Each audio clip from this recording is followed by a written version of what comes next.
Hello, let's talk about Chiron. So let's talk about Chiron for highly sensitive people and empaths as well. So, from previous video, if you don't know, I'm telling you now, I am diving into these kind of research. I'm really interested in looking into the astrology of the empath and the highly sensitive as well.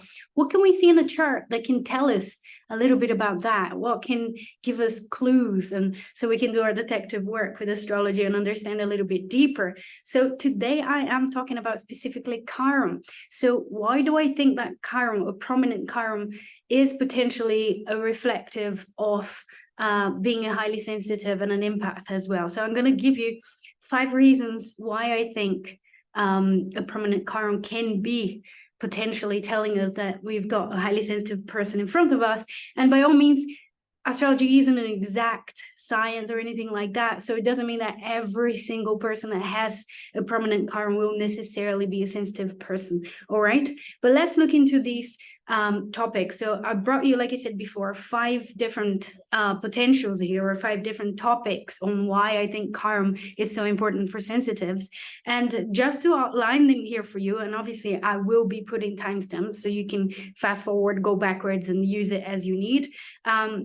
So, and again, I'm not doing by number of importance, but the numbers are just there. So number 1 I did is healing. So we're going to talk a little bit about the relationship between Chiron healing and sensitives / empaths.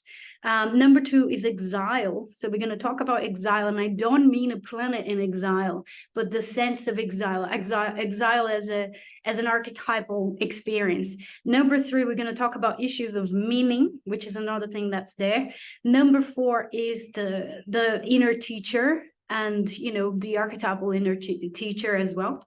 And number 5, the last one, will be vocation. So the connection between Chiron and vocation as well. All right. So welcome. I am friend of the 5 Hitchhiking Stars. If you know me, welcome again. If you don't, welcome. It's great to see you here. So let's talk about number 1. So Chiron in connection to highly, so I'm just going to say highly sensitives, because every empath is a highly sensitive.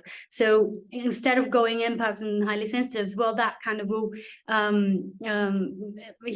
will cover both. Okay, so I'm just going to say HSP just as a matter of making it easy to communicate, basically. So why do I think that Chiron is a reflective of a highly sensitive? So the first one is healing. So whenever we have a prominent Chiron in our charts, and by prominent I mean on your ascendant, on the first house, in a tight conjunction or square or opposition to your sun, to your moon, in conjunction to any of the angles. So it could be on your ascendant or your midheaven or your IC, etc. So there are a few different little rules here on what do I mean by having a planet that's being prominent in your chart. All right.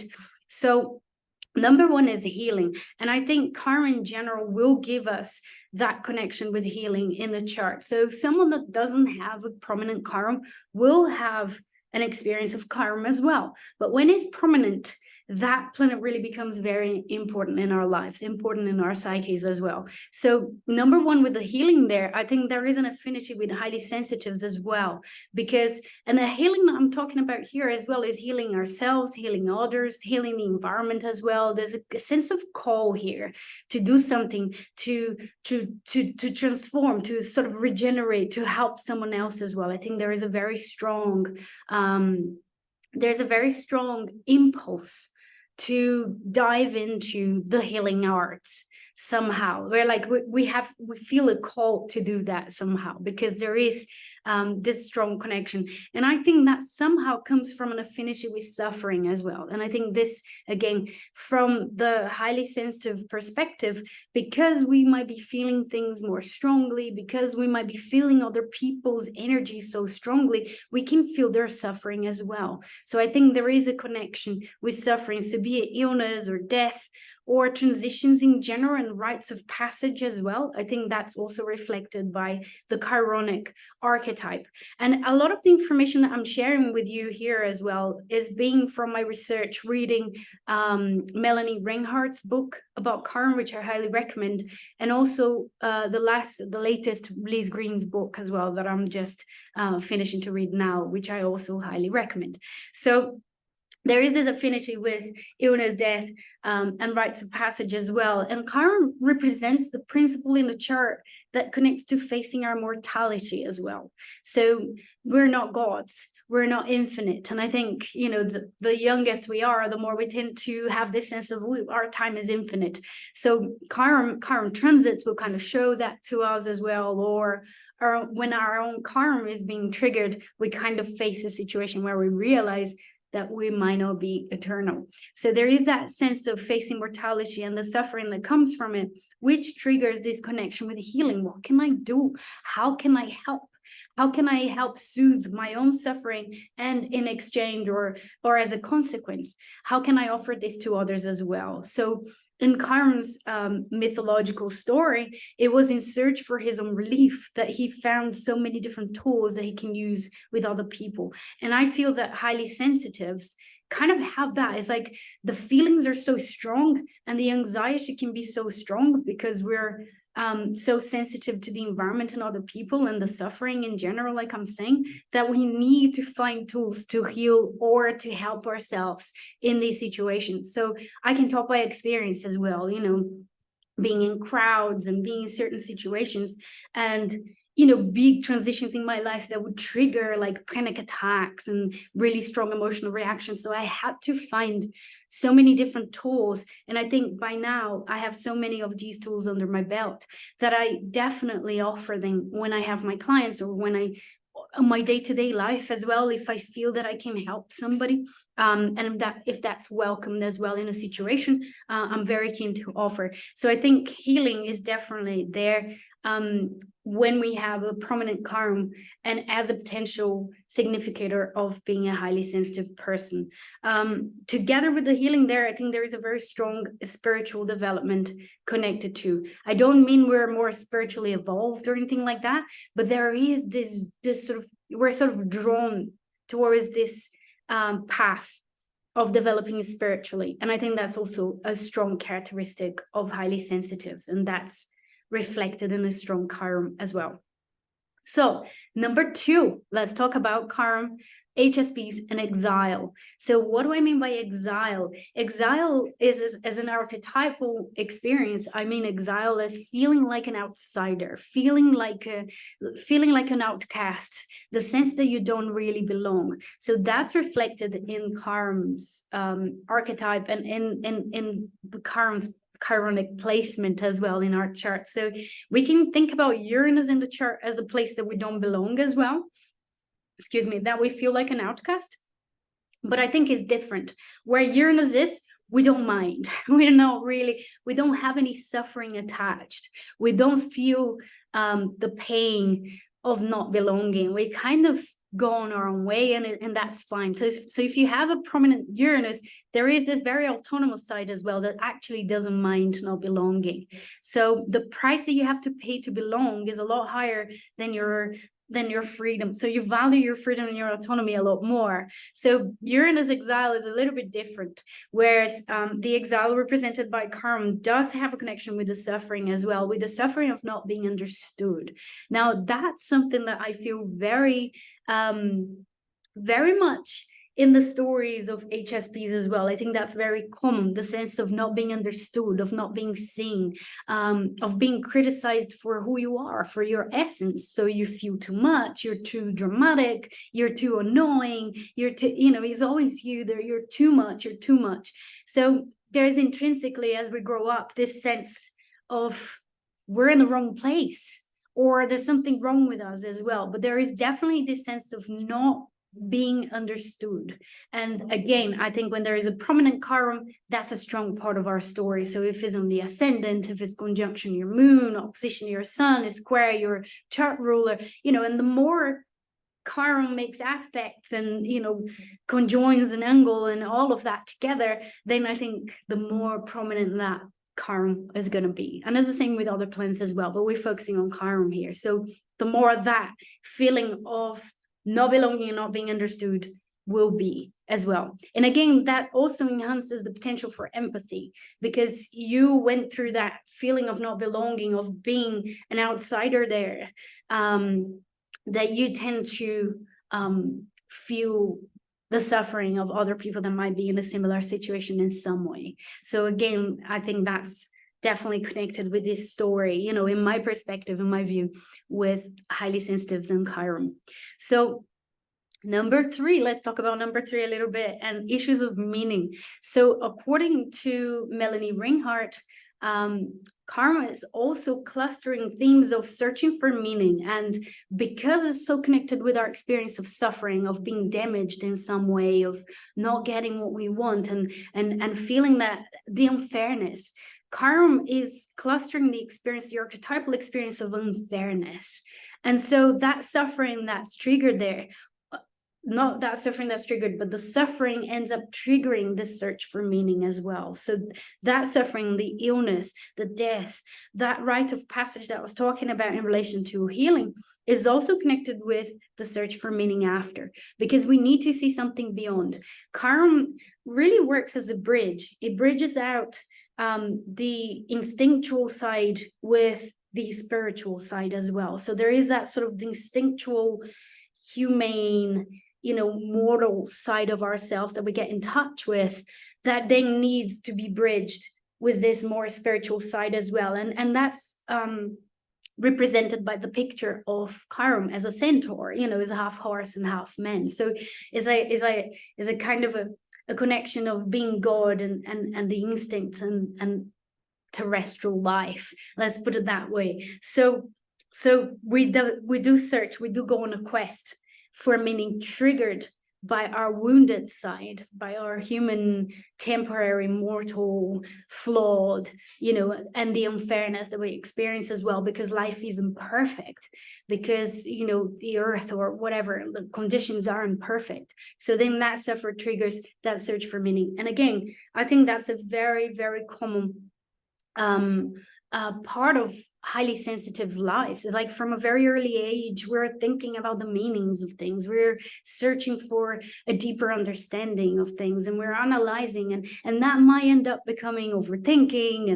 And what's the words that's used? It's like this rumination. You know, we're overthinking things, we are overanalyzing things, you know, and sometimes a pipe is just a pipe, you know, like some people say to us, but there is this very strong part and tendency to search for the deeper questions, for the deeper meaning of things as well. And that's why it's really hard to do work that we don't feel a strong connection to as well. So issues of meaning is definitely there, and it will be definitely clustered around the astrological Chiron. So let's talk about the next one.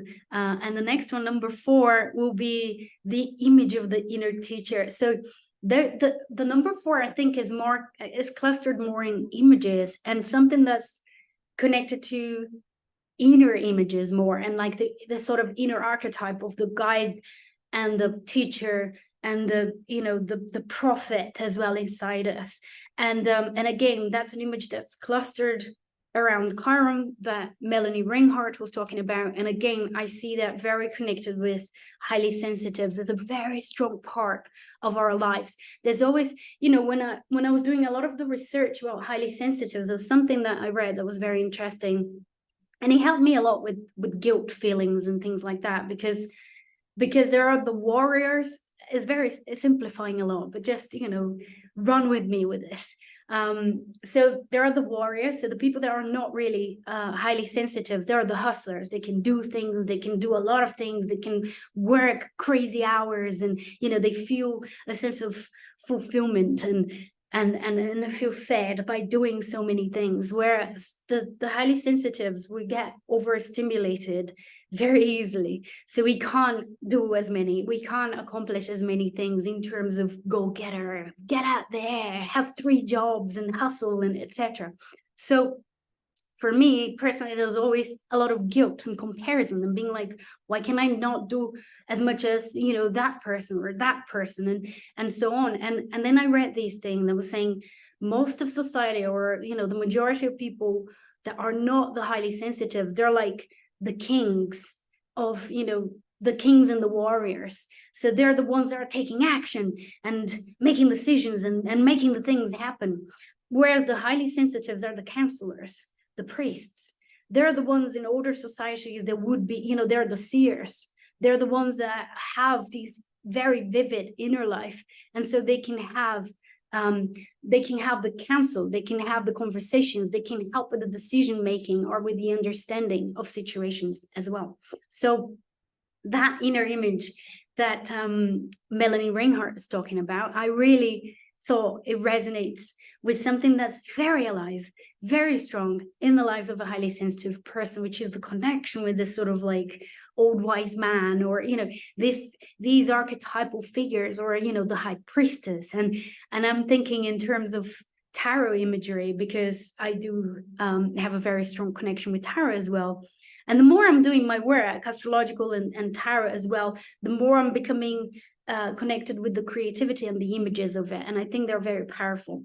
And as I was thinking and preparing for this video that I'm sharing with you, I realized that another connection that Melanie Ringhart did with Chiron is a discussion between what Chiron rules and what not. I'm still not convinced that Chiron rules anyone, because I like the way that the rulerships are, and how beautifully symmetrical and so on. So I like that very much. So I'm not really sold on the idea that Chiron rules any sign, but there is a debate that Chiron relates to Sagittarius or to Virgo as well. So Virgo because of the health connection and the healing and whatnot, and Sagittarius because the symbol is a centaur, but also because Sagittarius is connected to meaning, right? The search for meaning, the higher beliefs, and etc.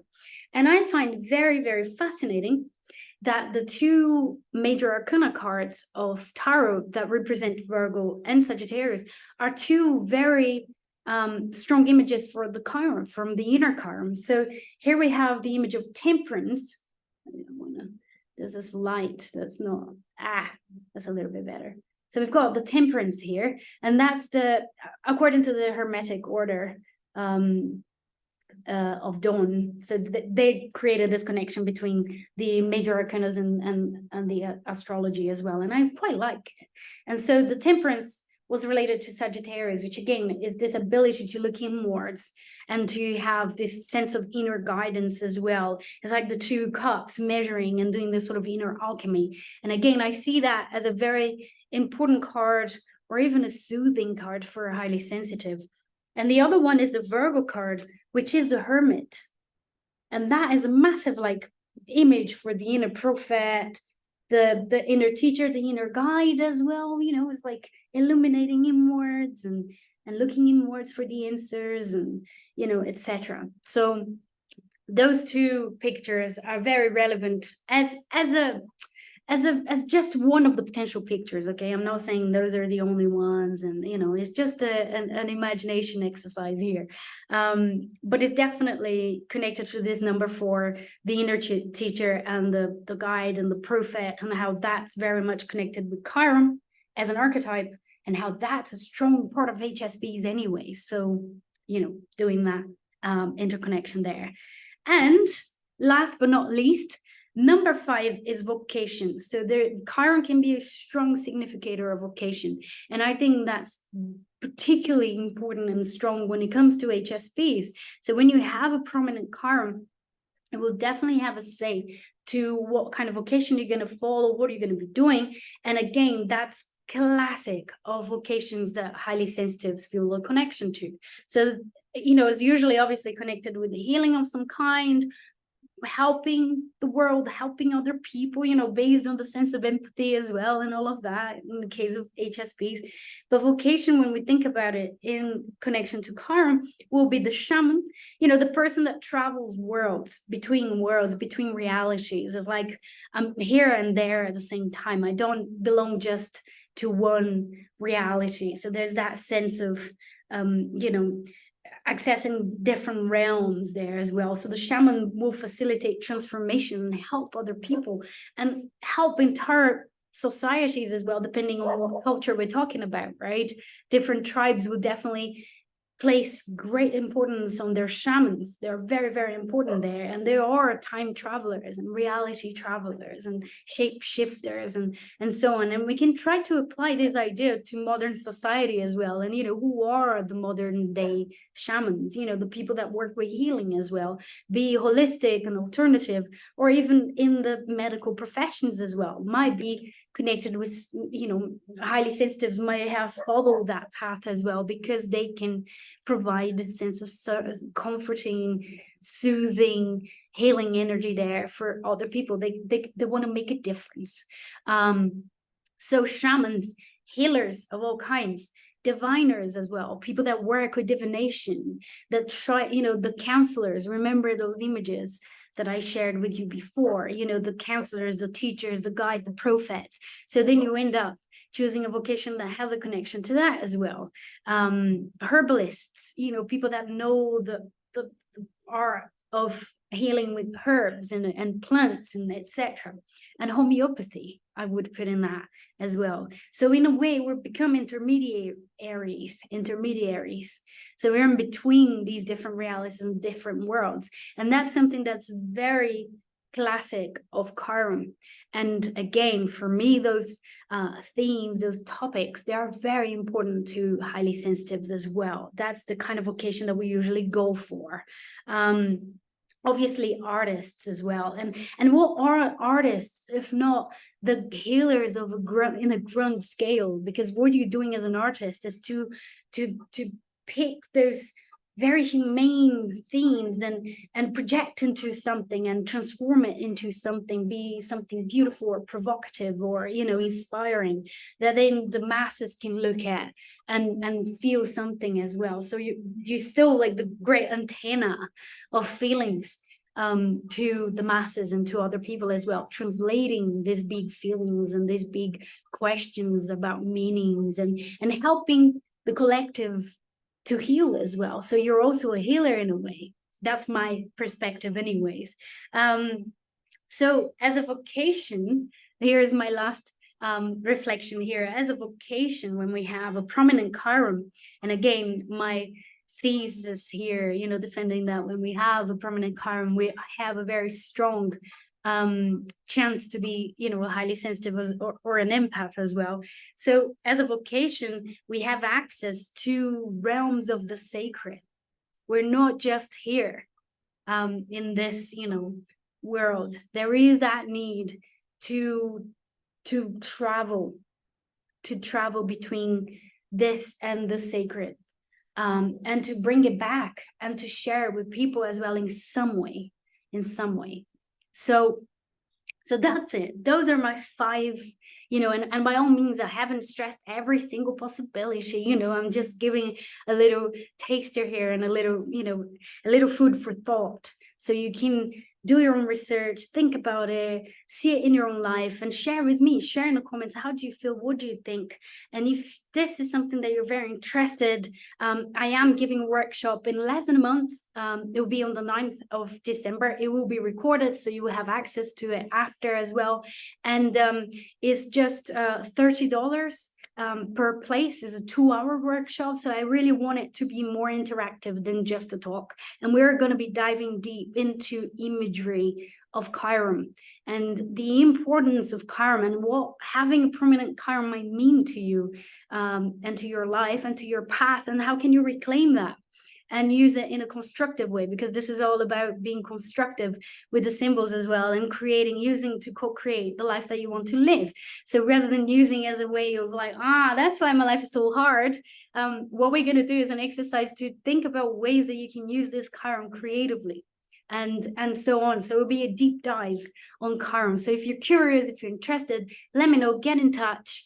I will leave the link in the comments as well, with more information. So you can click there, you can buy, you can secure a place there as well via PayPal. It's not going to be massive. I don't want it because I really want to be interactive. So And that's it. Let me know in the comments. Are you a highly sensitive? Are you an empath? Have you ever thought about that? Have you encountered any more information? You know, I'm doing more and more research, and I'm very interested to hear more about you and your journey and what makes you and special. So that's it. I'll be seeing you all this Friday when I come out with my Transits Friday. So wishing you all a wonderful week and take care, and I'll see you all soon. Bye bye now.